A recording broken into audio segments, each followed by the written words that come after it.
All right, everybody. Me again, back with another video slash audio. Again, where I'm recording these videos, not really a good place for full picture, so I apologize for that. As you can see, the title from my video here is, "If you hate the poor, raise the minimum wage." I kept seeing articles this morning about raising the minimum wage, and all of a sudden a lot of people that were for raising the minimum wage, like in Seattle and California, these states where they are raising it to like $12 an hour, $15 an hour, whatever it is, all of a sudden the business owners that voted for it, they're now singing a different tune. They're starting to realize, the error of their ways. They're having their whoops moment. As one guy in a Seattle business owner said, I just figured, I'd have to just do a little bit extra to pay them, $12 an hour, but now I'm realizing that I have to raise like an extra $800,000 a year in revenue just to pay them. And this is really simple, basic economics. I know the argument is, everybody deserves a living wage. Well, that term, first of all, really has no meaning. What is a living wage? You can't. Some people say, well, it's the wage necessary to, live a decent life or provide for your family. Well, what is that number? Everyone's situation is different. So a single 20-year-old living in an apartment needs less than a 20-year-old married with two kids. So which one, is that how you want people to be paid, by what their demographics are? How many kids they have, if they're married? That's everybody wants fairness. Well, that wouldn't be fair. The question you have to ask yourself is, why do people make so little in the first place?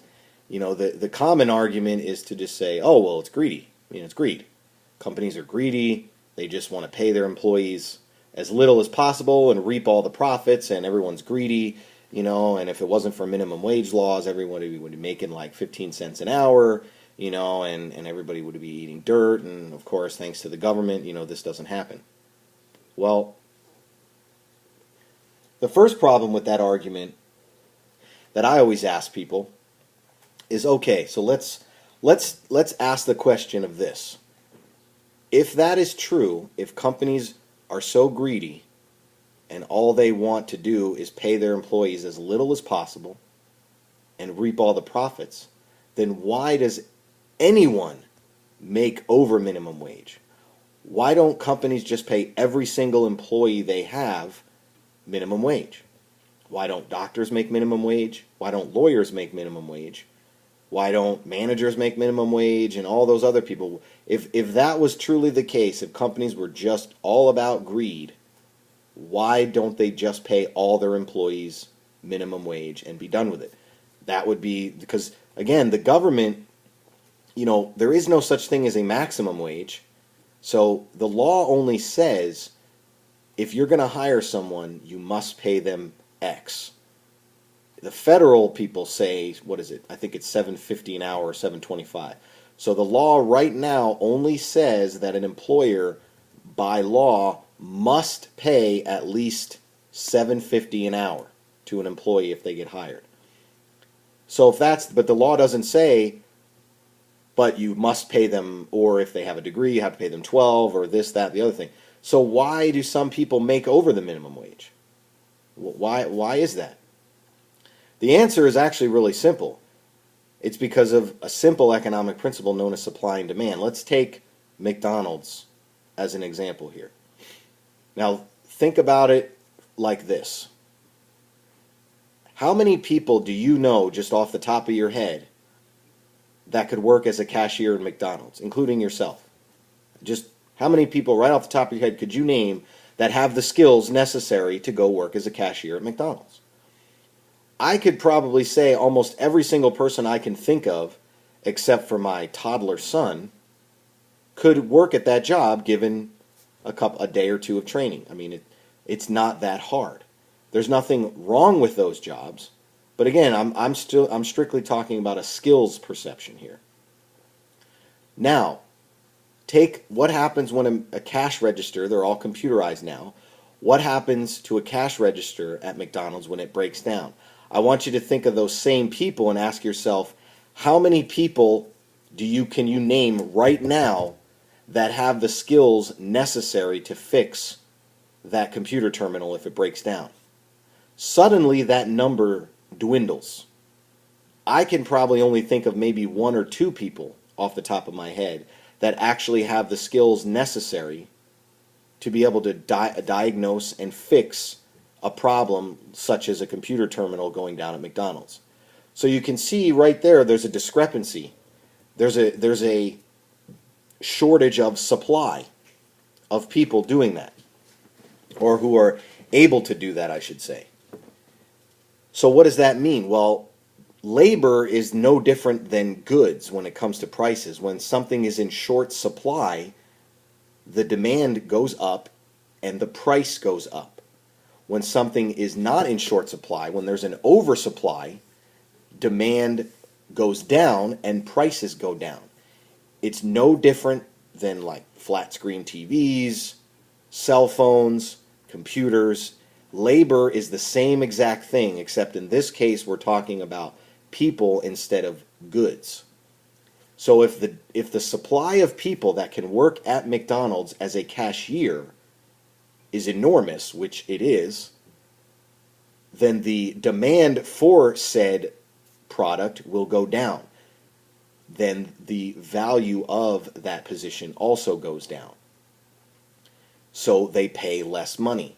That's why doctors are in very increased demand, but there is a shortage of supply. That's why they make what they make. It's the same thing with lawyers, because again, not everyone can be a lawyer, not everyone can be a doctor, not every single living creature can be a McDonald's cashier, but as an aggregate, as a whole, let's just say in the United States, there are many, many more people who can be a cashier than can be a doctor. So hopefully that makes sense. Now,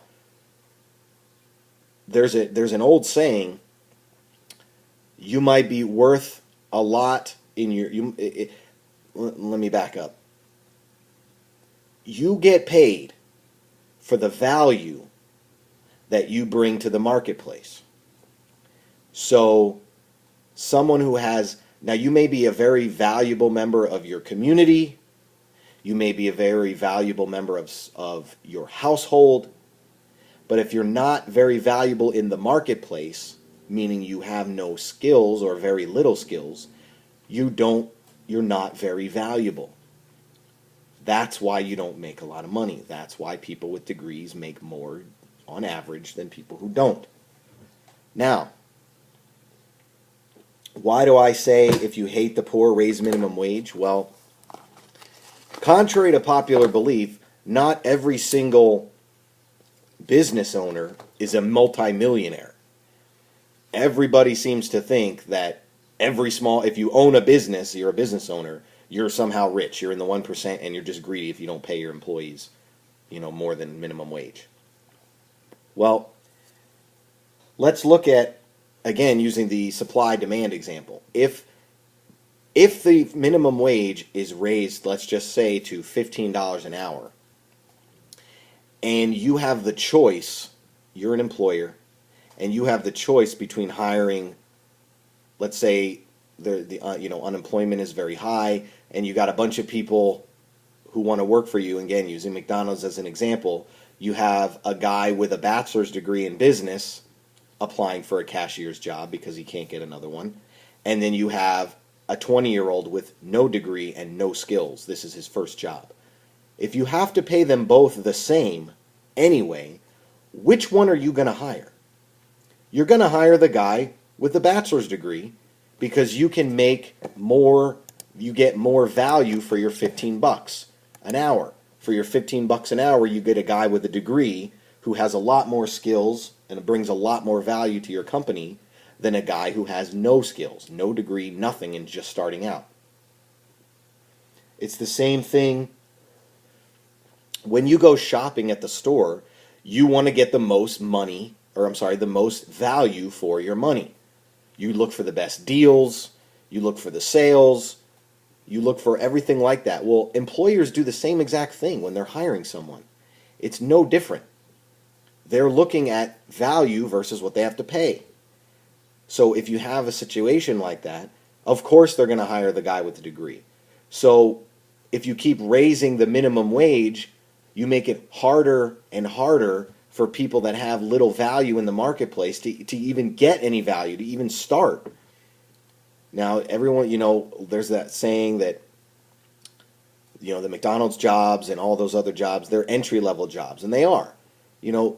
They're not meant to raise a family. They're not meant to work there full-time and raise, a kid or two kids or whatever. That's meant for you, to start at. That's why the majority of people working at McDonald's are teenagers. There's a reason for that. It's because you start there, you get some skills, some value. Other employers see that you have, you can come to work on time, you don't have a lot of sick days, and then they'll hire you to do more and more things.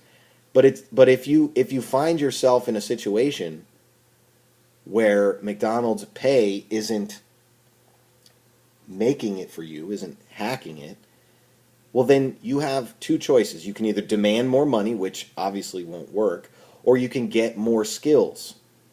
It's not McDonald's fault that you have a kid or that you married too young and got pregnant or whatever. Whatever life choices you made, whether good or bad, that is not McDonald's fault. That is not their problem. You should have thought of that before you did whatever you did.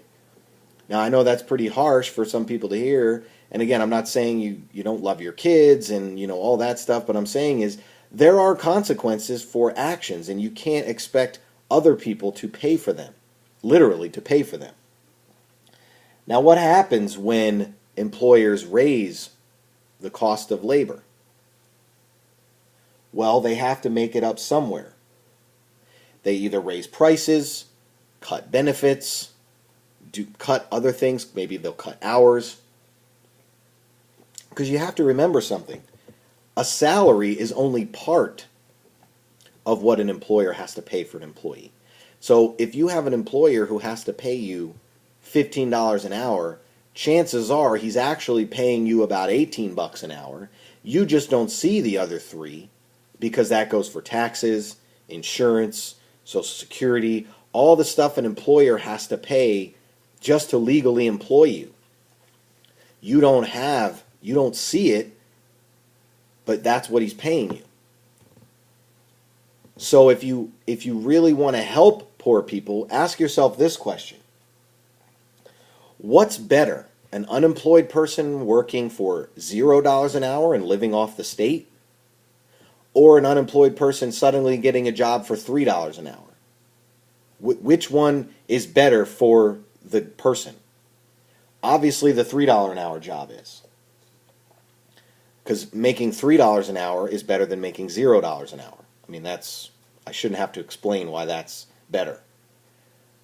So, if you eliminate the minimum wage, you'll also eliminate a lot of unemployment. Now, again, let's take a job as at a pizza place. I'm sure you've gone into a pizza place before and you've seen a bunch of boxes, stacked up to the ceiling. Or you've seen, the guy making the pizza deliveries. Now ask yourself this question. Is that job worth $15 an hour? Would you pay a 17-year-old kid $15 an hour to fold boxes and deliver pizza?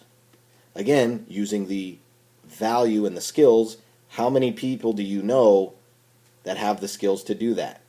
I mean, that's even more, that even requires less skills than the McDonald's cashier, because all you have to do is know how to drive. That's it. You don't even have to know how to do like math or anything. Everything's on the receipt for you. You just got to drive it there, drop it off, collect the money, and go. I mean, anybody can do that. So you're going to tell me that person deserves $15 an hour? Well, what happens if the employer can't afford that?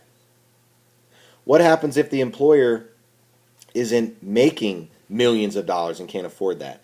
I have a situation, I have a friend who's an accountant, and she works for a small company, very small. I think they only have about 10 employees, and their company is barely making it. I mean, they're almost in bankruptcy now. They're very close to going under. They can barely afford to pay their employees $7.50 an hour. They've already laid off a couple people to try to save money. If a minimum wage law passes for like $10 an hour, they're done. That's it. So what's better?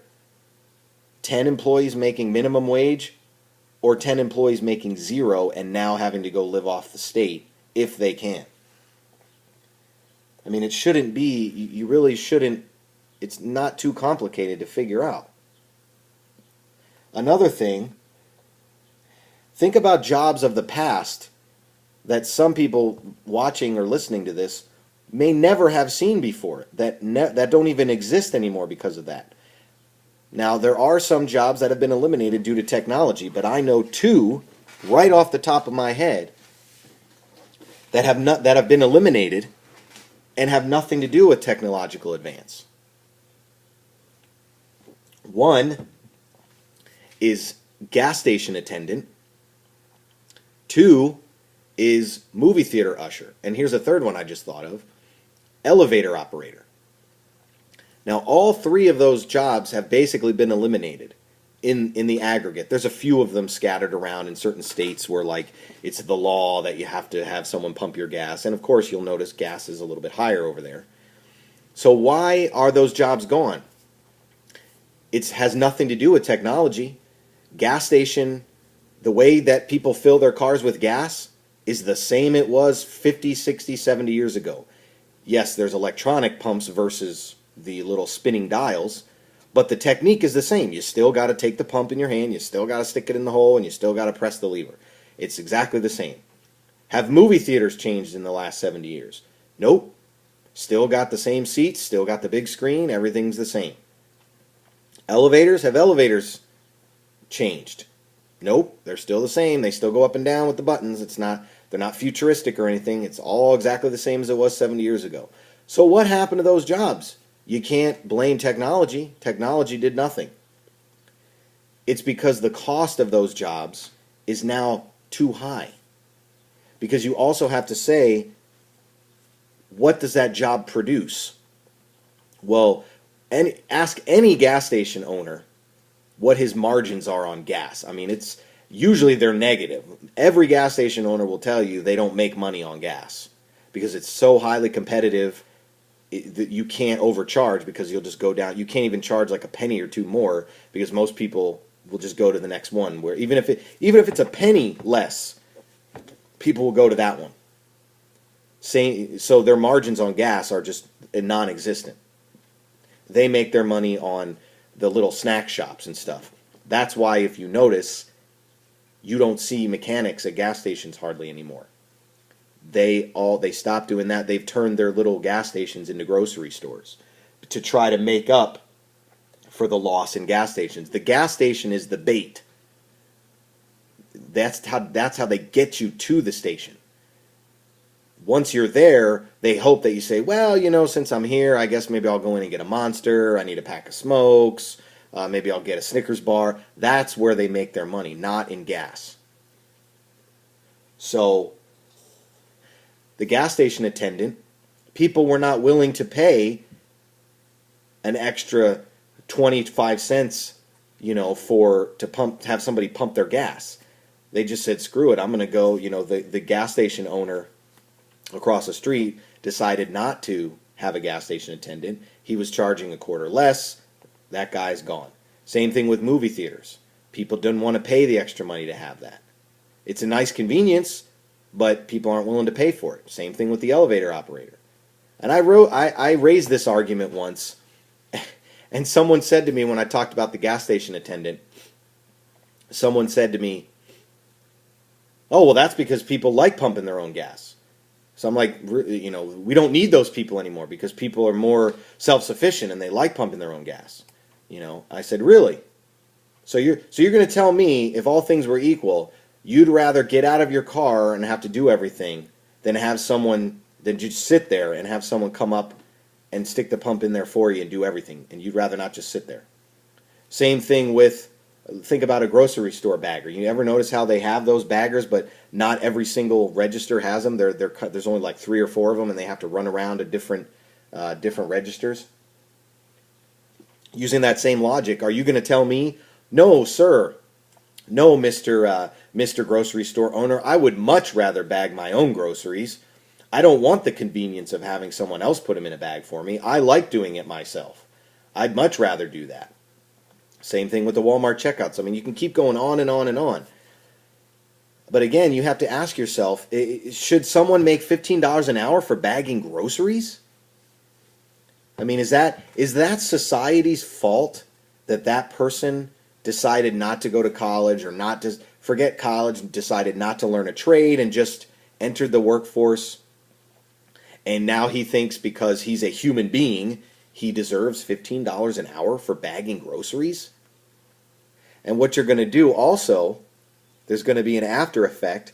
Let's say all of this just happens and the government passes all these minimum wage laws and wages do go up to $15 an hour. Well, forget about you're automatically going to be raising the cost of wages for everyone under $15 an hour. So it isn't just the $7.25 or $7.50 an hour people. People that are making $12 an hour now are now suddenly going to be making $15 an hour. So you're talking about a huge, almost 100% increase in the cost, actually more than 100%. You're talking about a 100% increase in the cost of wages. Okay, so we get to that. What about all the people that are making $15 an hour right now? You think they're going to stick around for minimum wage? Now all of a sudden that is the minimum wage? They're also going to demand higher wages. Because right now they're like, wow, I make double what the minimum wage is. That's pretty good. Now when it gets up to $15 an hour, those people are going to say, well, I don't want to make minimum wage. I want to make more than that. I'm worth more than minimum wage. So there's a staircase effect. It's just going to keep going up. You don't look at it that way, but you have to think about, when you go to the store to buy a good, you are always looking for the best deal, the best bang for your buck. Employers are the same exact thing. They do the same thing. Why is it different for them? Why do they have to pay an artificially increased wage? That would be like you going to the store and just buying the most expensive product, even if you didn't want to. Just like you have a choice not to buy something, employers have a choice not to hire you. Again, all the minimum wage law says is that if you hire John Smith, you must pay John Smith X. But there is nothing in the law that says you must hire John Smith in the first place. Just like there's no law that says if you go to Walmart, you must buy this flat screen TV. That says if you buy this flat screen TV, you agree to pay X amount for it. It's no different. Wages are just the prices that you can charge for your labor. That's why if you go to McDonald's and you say, I want to make $30 an hour, the employer will say, well, I appreciate your time, but, that ain't going to happen. There's nothing, if you try to charge too much for your labor, you won't get hired. Just like if a store tries to charge too much for its products, they won't sell anything. Imagine going into Walmart and seeing all the flat screen TVs cost $20,000. And then you go into Best Buy and they're only $1,000. How many people you think are going to buy those $20,000 TVs? Probably not too many. I think we could safely round it off to zero. So those are the things you have to understand. It's really simple economics here. Anyway, I always enjoy your comments. Feel free to leave any here. If you want to continue the debate, I'd be more than happy to do so. Check out my website, defendingfreedomandliberty.com. Follow me on Twitter, which is defendfreedom76. And friend me on Facebook, or like me on Facebook as Defending Freedom and Liberty. Thanks, guys. Have a good one.